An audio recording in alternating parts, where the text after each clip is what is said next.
Բայց չեմ ուզում եւ չեմ կարող շղթել, որ մարդու երջանկության համար, ինչպես նշված է նաեւ իրական Հայաստանի գաղափարախոսության նախագծում, անհրաժեշտ են նաեւ անհրաժեշտ կենցաղային պայմաններ։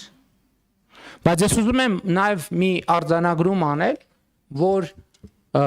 անհատական կենցաղային պայմանները բավարար չեն մարդու երջանկության համար։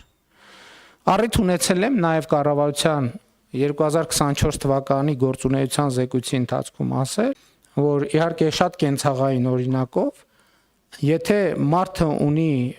հարմար նորոգված բնակարան, դա դեռ չի նշանակում, որ ինքը բարեկեցիկ է։ Պատկերացրեք լավագույն ձևով կառուցված եւ նորոգված առանձնատուն։ Եվ մարդը իր ընտանիքով ապրում է այդտեղ։ Արդյոք դա բավարար է, որ նա համարվի բարեկեցիկ։ Բացարձակապես բավարար չի։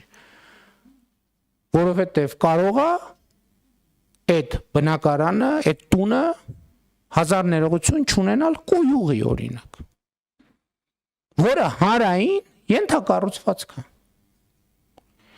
Այդ տունը կարող է չունենալ ջրամատակարարում, որը հանրային ենթակառուցվածք է։ Այդ տունը կարող է չունենալ էլեկտրական հոսանք։ Լավ, հիմա արևային ֆոտովոլտային կայաններ կարող են դնել, այդ մասը հələ բան անենք, բաց թողենք։ Չնայած դա էլ հանրային ենթակառուցվածք է։ Եթե մարդ այդ տանը ամեն օր առավոտյան ուտումը սև խավիար, կեսօրին, չգիտեմ, կարմիր խավիար, երեկոյան եւ կարմիր եւ սև խավիար, եւ այդ տնից դուրս է գալիս։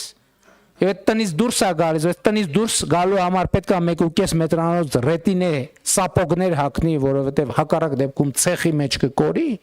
այդ մարդը չի կարող համարվել բարեկեցիկ։ Կամ եթե այդ մարդը ինքը իրան էս իմ ասած պայմաններում համարի բարեկեցիկ, ուրեմն մենք պետք է մի հատ ստուգենք բարեկեցության այդ ընկալումը։ Սա ինչի համար եմ ասում, ինչ կապ ունի սա, հարգելի գործընկերներ, բյուջեի կատարման հաշվետվության քննարկման հետ։ Իսկ կապը հետևյալն է, որ մարդու անհատական բարեկեցությունը կախված է ոչ այնքան նրանից, թե ինքը ինչքան փող է ծախսում իր ընտանիքի համար, շատ ավելի կախված է նրանից, թե պետական եւ համայնքային բյուջեն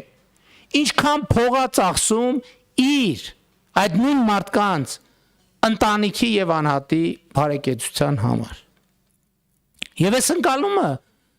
առանցքային է, մենք պետք է սա հասկանանք, մենք չենք կարող առանց սա հասկանալու ունենալ բարեկեցություն Հայաստանի Հանրապետությունում։ Չենք կարող ունենալ։ Եվ այն պնդումը, որ ես առաջին անգամ երբ որ արեցի ազգային ժողովում, մի քիչ էլ երևի սպոնտան, հաջորդ պահին լարվեցի, երբ որ ասացի, որ ոչ մի ընտանիք, բացարձակապես ոչ մի ընտանիք ինքը իր կյանքի եւ բարեկեցության վրա չի ծախսում, չի կարող ծախսել ավելի շատ, քան ծախսում է Հայաստանի Հանրապետության պետական բյուջեն։ Բայց հետո ինչքան գնաց, ավելի արմատավորվեց այդ միտքը եւ դա դարձել է համոզմունք։ Ի վերջո եկեք հասկանանք, Հայաստանի Հանրապետությունում չկա գետ մի քաղաքացի, անկախ սոցիալական եւ այլ կարգավիճակներից, չկա գետ մի քաղաքացի, որը ինքը իր ընտանիքի բարեկեցության